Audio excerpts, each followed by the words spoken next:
How to add vanilla gift card to Uber Eats. Hello everyone, I am Bishaka and welcome to our channel. I will take you through the step-by-step process on how to add vanilla gift card to Uber Eats. Now, let's get right into the tutorial. Firstly, go ahead and open your preferred browser and in the search bar search for ubereats.com.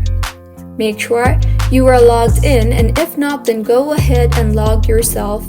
Once you are in the home page of Uber Eats, go ahead and tap on the three lines on the top left of your screen and further select the wallet option, and in the interface that you will be led to, tap on the Add Payment Method option under the Payment Methods tab.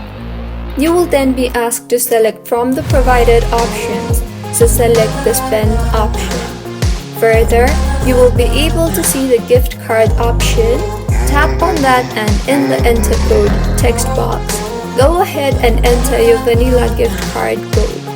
Make sure to enter the code correctly and now tap on the apply button, and with this, your vanilla gift card will be added successfully. So this is how you can add vanilla gift card to Uber Eats. If you find this tutorial helpful, please like the video and do comment if you have any queries. Also, do subscribe to our channel Login Shines for similar helpful tutorials. See you on the next one.